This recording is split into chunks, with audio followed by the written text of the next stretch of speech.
So this is the first video in Key Area 2.5. There'll be a second one looking in more detail at growth and development in humans. But in this one here, we're just going to talk about growth. And you know that all living organisms grow. Now, growth involves making new cells from existing ones by cell division. And that will cause the size and the mass of the organism to increase. And growth and development can take lots of different forms depending on what animal it is you're looking at. So, you know, from a butterfly or a frog, then there's eggs that are laid. In the butterfly's case, you end up with a larva, a caterpillar hatches from those eggs. And the caterpillar becomes a chrysalis or pupa, and then the adult butterfly hatches. And with your frog, where you get a tadpole, and then you end up with an adult frog. When you're looking at chickens, you know that adult chickens lay eggs, and it takes about 3 weeks for the egg to develop and for a chick to be produced, and then for the actual chicken to grow into an adult, it takes about 3 months. Whereas when it comes to a human, well, it takes 9 months before the birth for the baby to develop, and then you know it takes quite a long time to develop into adulthood. Now, humans take a long time to develop because they have a large brain, and you'll see here there's some differences here between the sizes of a human brain and a cat brain or a dog brain, whatever. Brain development starts in the womb, and during pregnancy the brain grows rapidly. And our brains keep growing from childhood until adulthood. So these are just pictures of the human brain at 10 weeks during the weeks of pregnancy to 40 weeks. And you'll see it becomes much larger and much more developed over that time. After a child is born, the brain continues to develop quite rapidly. So you'll see that between the ages of from birth to just before 2 years, maybe about 1.5 years, you get this rapid development. And then between the ages of 1.5 years, 1 year, can't read off this scale here very well, between the ages of 1 year and 5 years, then the brain growth slows down.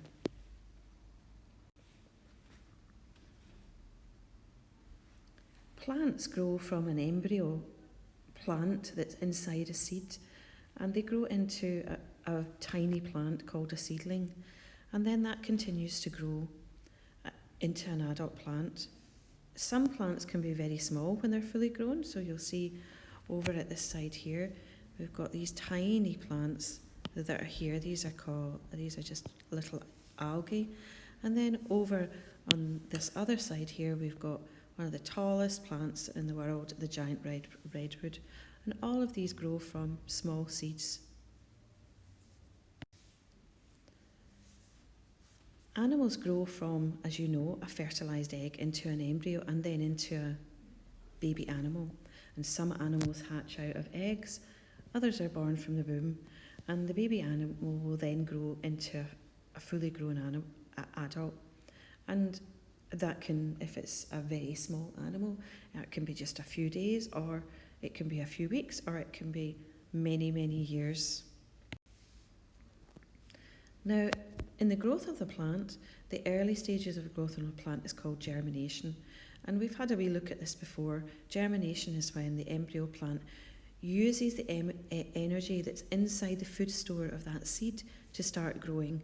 Remember, you've got your seed that's got starch inside it, and the plant will use that energy to start to grow. Germination might take a few days, or it might take a few weeks. Now, germination will only be successful if the seed has all the things it needs. I've got here, what are the 3 requirements for successful germination?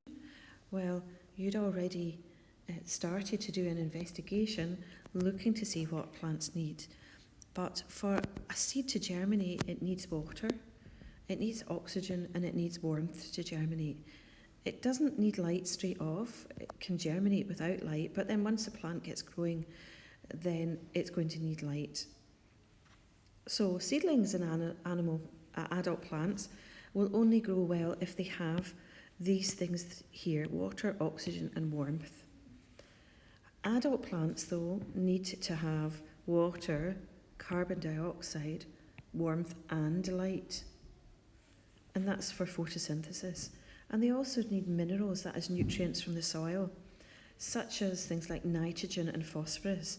And nitrogen being used for building proteins. They're present in amino acids.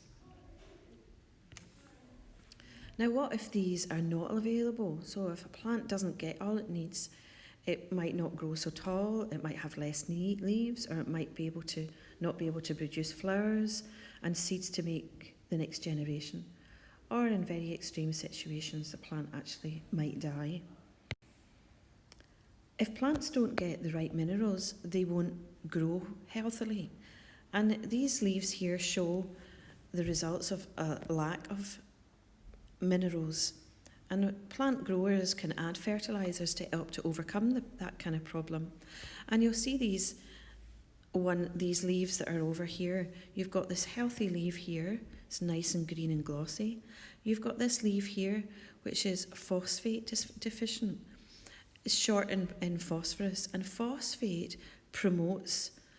actually promotes root growth and helps your plant to become healthy. And this one here, the plant is potassium deficient, and potassium promotes the growth of flowers and fruit. So if your plant is short in potassium, you won't get nice fruit if that's what you're looking for, or you won't get, I'm spelling fruit wrong here, sorry, or you won't get nice flowers if that's what you're looking for.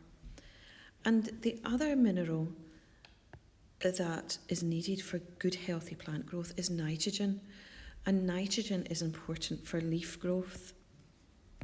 So plant growers make sure that plants have these nutrients for healthy growth, and if they don't have, then they'll add fertilisers. That might be a chemical fertiliser that you can buy from the shops, or they might put rotting manure on there, because that will be full of these minerals. Plants can be affected by fungal infections, and that will affect their growth, and they're more common in places where the conditions are very damp or humid. And plant growers or farmers and gardeners can use fungicide chemicals to help get rid of these infections. And you'll see some of them here, this kind of mildew here, this mould on the strawberries, which is not very good if you're wanting to have a bowl of strawberries and cream. If a plant is in salty water, that can affect the growth of plants. And here's examples of rice plants here, where the salt content becomes higher, and the higher the salt content, the smaller the plants.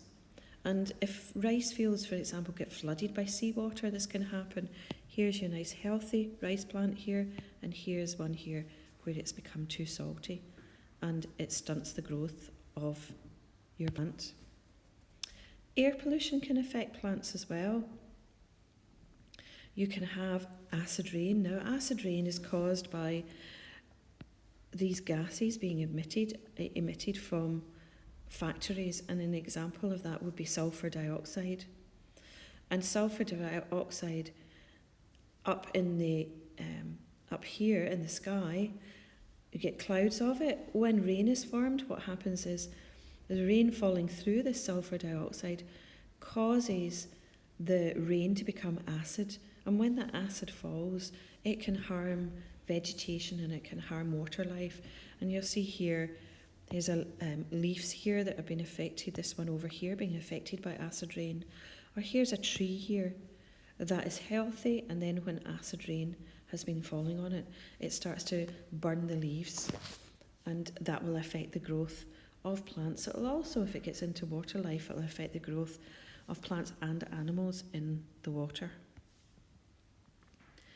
If a plant is overexposed to radiation, for example, if it's very, very hot, then plants can be damaged by overexposure to the UV radiation from the sun. And you'll see here's a nice healthy leaf. Here's one here which has had too much sun. And plants have various adaptations to help to combat this. So in the next video, you'll have a look at about animal growth and have a look at what nutrient deficiencies can be present in humans and what problems can be caused by that.